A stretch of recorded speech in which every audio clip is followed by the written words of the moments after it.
Develop the ability to act, take action. Not hasty if it isn't required, but don't lose much time. Here's the time to act.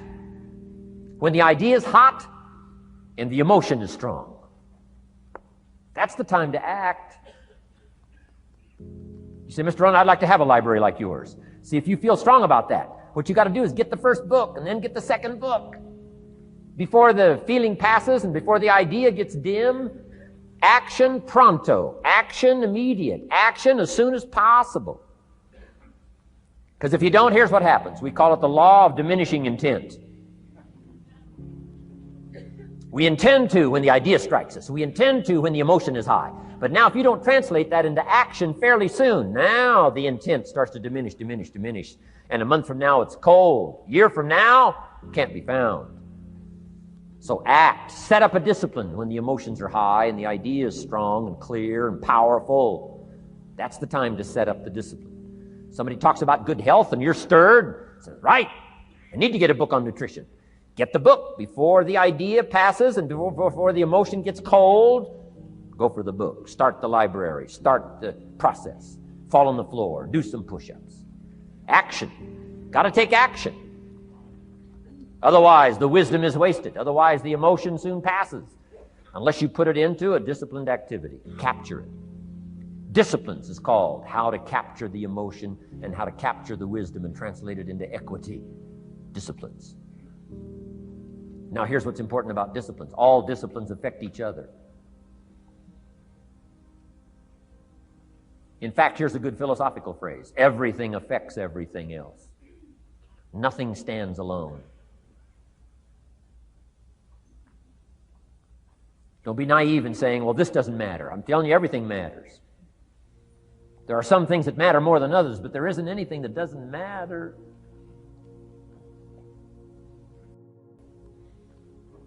We all pity the man who says, well, this is the only place I let down. Not true. Key to take home. Every letdown affects the rest of your performance. Every letdown affects the rest. This is part of the educational process on personal development. If you don't take the walk around the block, you probably won't do the apple a day. If you don't do the apple a day, you probably won't start building your library.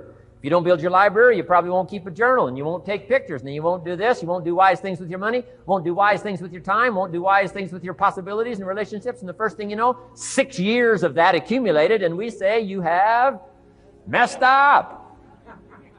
So the whole key to reversing that process now is to start picking up these disciplines. Now here's the positive side. Every new discipline affects the rest of your disciplines. Every new one affects the rest. That's why action is so important. The least action, the smallest action. Take it. Because when you start accomplishing and the value starts to return from that one action, it'll inspire you to do the next one and the next one and the next one. You start walking around the block, it'll inspire you to get an apple. Get an apple, it'll inspire you to get a book. Get a book, it'll inspire you to get a journal. Get a journal, it'll inspire you to grow, develop some skills. All disciplines affect each other. Every lack affects the rest. Every new affects the rest. The key is to diminish the lack and set up the new. And you've started a whole new life process. Key. Also, one more thought on discipline. Here's the greatest value of discipline. Self-worth. Self-esteem. People are teaching self-esteem these days, but they don't connect it to disciplines. The least lack of discipline, and it starts to erode our psyche. One of the greatest temptations is to just ease up a little bit, right? The slightest lack of doing your best starts to erode the psyche. Instead of doing your best, doing just a little less than your best. Sure enough. You say, well, it's just going to affect my sales. No, it's going to affect your consciousness. It's going to affect your philosophy. Now you've begun in the slightest way to affect your own philosophy. Here's the problem with the least neglect. Neglect starts as an infection.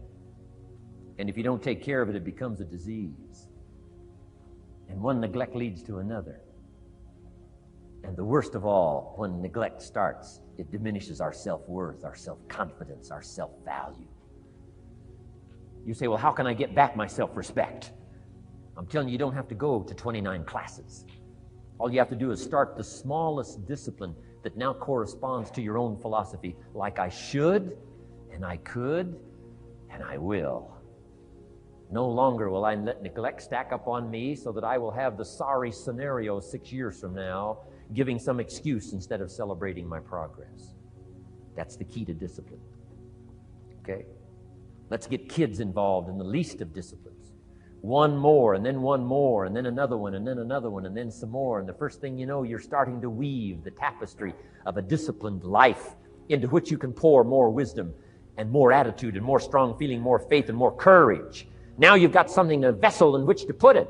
And now the equities start to flow. And the early return, I'm telling you, if you'll start this process, the early return will have you so excited. You'll commit yourself to this strategy for the rest of your life. You'll never go back to the old ways. Join a new crowd. Join a new group. The disciplines to do it. Take action.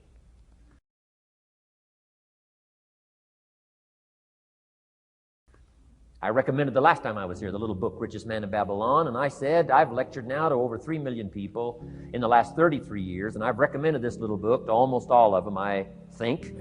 Guess how many have actually gone and got this little book? Answer, very few. My best guess is 10%. Such an easy thing to do. In that last seminar, right, I suggested this little book, number one, is easy to find. Number two, it's easy to buy. The most you can pay for it, $6, $7, $8. You can borrow that from your kids. And number three, it's easy to read. It's in story form. That's why I use it for teenagers, teaching them how to be rich by 40, 35 if you're extra bright, much sooner if you find a unique opportunity. But if it's easy to find and easy to buy, and if it's easy to read, why wouldn't everybody go get it? We don't know. What do you know? You don't know. I don't know. Nobody knows. Here's how profound it is. Some do and some don't. Now here's the numbers. About 10% do. 90% don't or won't. And we don't know the mystery of that. And I'm telling you, 10 years from now, those numbers will still be the same. 10% will, 90% won't. The numbers don't change. Only the faces change. You're looking at one of the faces. I used to belong to the 90% who couldn't be bothered even if it was easy. Guess how many people have a library card? Wisdom of the world available. Transform your life in any value amount you want. By the way, how much is a library card in Texas? Free. Here's what free is. Easy. I mean, it can't be any easier than free. Somebody says, well, would you bring it by? Well, no. At least you got to go get it. No.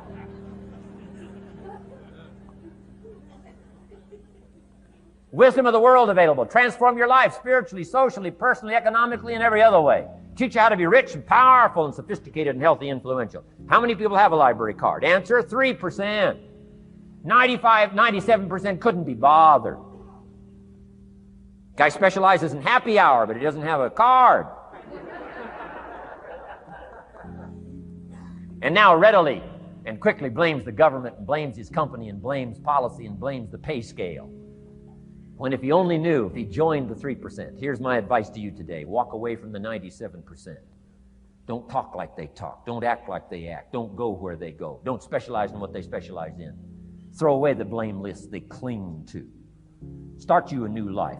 You say, well, is it as simple as getting a library card and join the 3%? And the answer is, of course. Of course. That's how easy this stuff is. This is so easy. It's so simple. It's not complex. You don't need a 2,000-year-old guru. You don't need multi-track affirmations. I'm telling you, don't. Affirmation without discipline is the beginning of delusion. Key. Don't let somebody sweep you into some contrary way to nature itself says, unless you labor. The miracle of the seed and the soil and the seasons and God and all the other stuff that's available, sunshine and rain, that's not available to you by affirmation. It is only available to you by labor. So labor well. Okay. Learn well. Discipline yourself well. And you can have all the treasures you want. This stuff's easy and simple. It's not ocean waves and seagulls. You don't have to move to Sedona, where all the force fields come together in Arizona.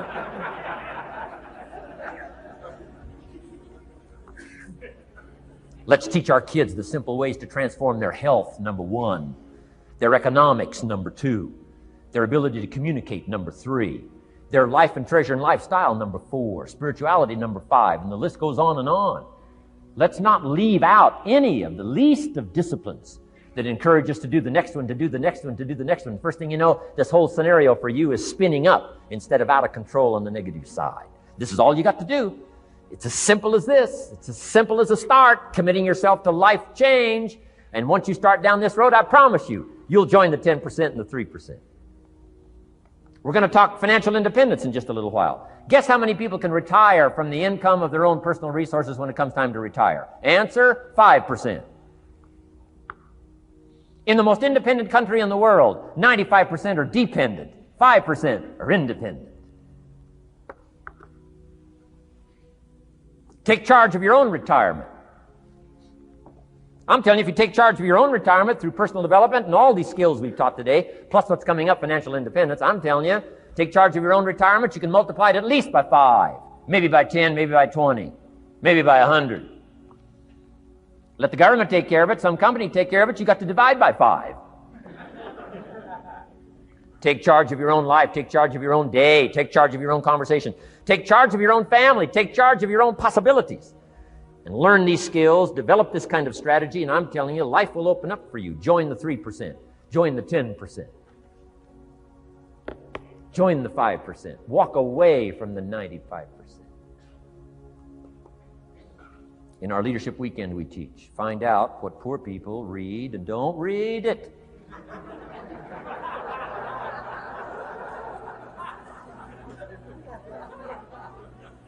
I'm telling you, don't talk like they talk. Lend a helping hand, but don't fall into their poor philosophical scenario. Don't blame what they blame. Don't use the excuses they use. It's called the language of the poor. Switch gears, switch language, switch ideas, switch strategy. Start with the simplest of disciplines. And don't bemean any of these disciplines. The smallest of disciplines starts the process of life change. And if you'll invest in this thing called discipline, you can have whatever you wish. It's called the beginning of a miracle. Now here's the last clue on discipline. Do the best you can. We covered earlier, but here's a good scenario for the do the best you can. I've got a good question for you. Is the best you can do all you can do? And the answer is no. Strangely enough. If we all fell on the floor right now and did as many push-ups as we possibly could, and let's say for some reason you haven't been into push-ups lately, I can't imagine why, but let's say the best you can do is 5. And you look up at the rest of us and say, hey, 5 is the best I can do. We can tell by the look on your face that's probably true. 5 is the best you can do. Now, is 5 all you can do? The answer is no. If you rest a little, you can do 5 more.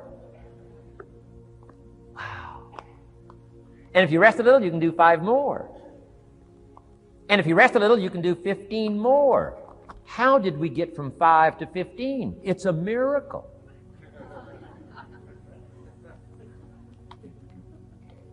And if you rest a little, you can do 15. Rest a little, you can do 15. Rest a little, you can do 20. How did you get from 5 to 20? It's a miracle. Did you know you can keep doing that? Do a little more, rest a little, do a little more, rest a little, and finally get up to 50 push-ups? Is it possible to get up to 50 push-ups?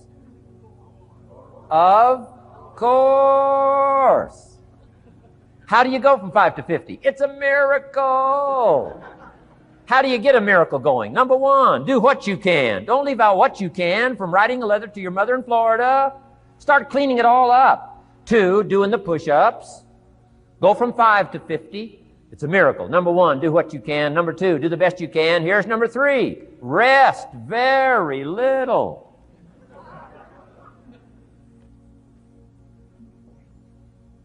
Don't rest too long. Why? The weeds take the garden. Kids have got that figured out. Can't rest too long. Here's the clue. Make rest a necessity, not an objective. The objective of life is not to rest. The objective of life is to act.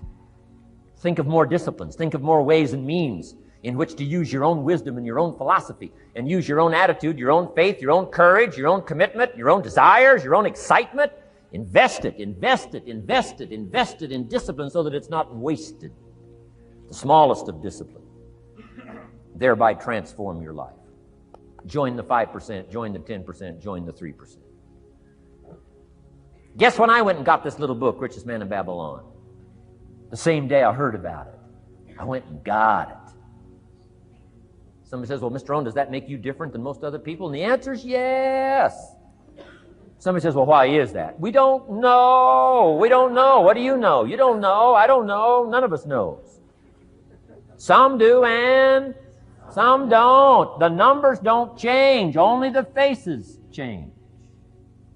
From those who get in on a seminar like this, listen to a dynamic sermon, read a book, listen to some cassettes, take seriously the next conversation of a friend who wants to level with you, and do something about it. And you can walk away from the 97%, not live there anymore.